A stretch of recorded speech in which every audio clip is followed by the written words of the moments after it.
Once upon a time, there were two individuals, Jack and Jill. Jack was a reactive person, always blaming circumstance and external factor for his behavior. He believed that he had no control over his life and was at the mercy of his environment. On the other hand, Jill was a proactive person who believed that she was in charge of her life and had the power to choose her behavior. One day, a storm hit their town, and both Jack and Jill were affected by it. Jack's mood was dampened, and he blamed the weather for his low energy level and inability to focus on his work. He constantly complained about how the weather was ruining his day and wished that it would clear up soon. Jill, on the other hand, saw the storm as an opportunity to be productive indoor. She took out her favorite book, made a cup of tea, and enjoyed the cozy ambience of the rain. As the storm passed, Jack continued to feel frustrated and helpless, while Jill felt empowered and in control. She realized that between the stimulus and response, she had the power to choose her response. She chose to focus on her circle of influence, which include her health, work, and relationship, and made a conscious effort to improve them. Jack, on the other hand, continued to focus on his circle of concern, which include things he had little or no control over, such as weather, the economy, and world event. He felt overwhelmed and stressed, which affected his mood and behavior. Over time, Jill's proactive approach to life paid off. She achieved her goal, felt fulfilled, and had positive relationship with the people around her. Jack, on the other hand, continued to feel stuck and dissatisfied with his life. The moral of this habit is that being proactive is about taking responsibility for your life and recognizing that you have the power to choose your behavior. It's about focusing on the things you can control and making a conscious effort to improve them.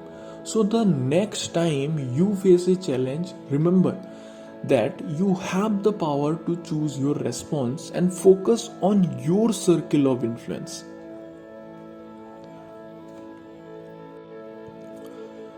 Imagine a world where you have the power to shape your own destiny and create the life you have always dreamed of. This world exists and it begins with the end in mind. Sarah, a young woman who felt lost and unfulfilled in life.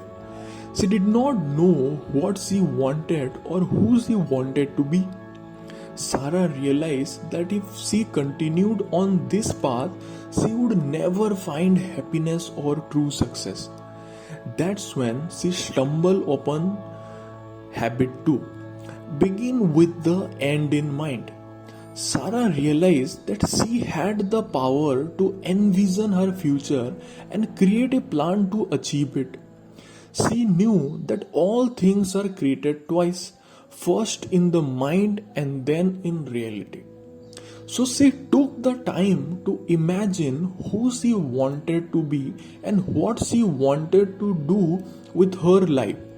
She envisioned a future where she was a successful entrepreneur, surrounded by loving family and friends, and making a positive impact on the world.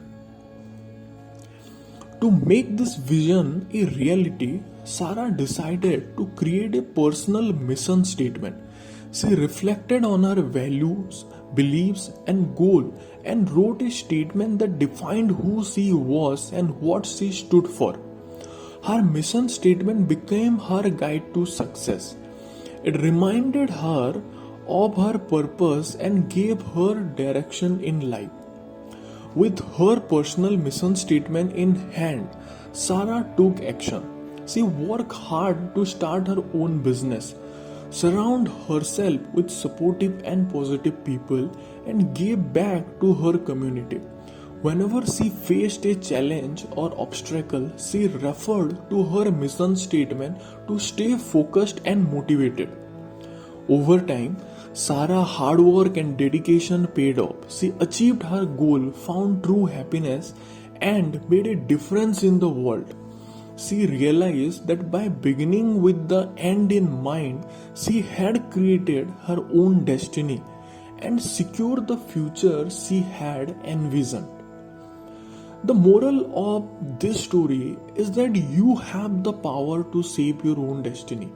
By envisioning your future and creating a personal mission statement, you can create a plan to achieve your goal and become the person you want to be.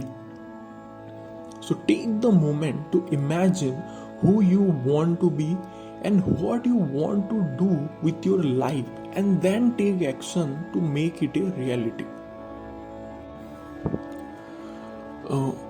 John, a hardworking businessman who always had a long to-do list but never felt like he was getting anything meaningful done. John was always stressed out, rushing from one task to the next, and never had enough time for the things that truly mattered to him. That's when John discovered habit 3. Put first thing first.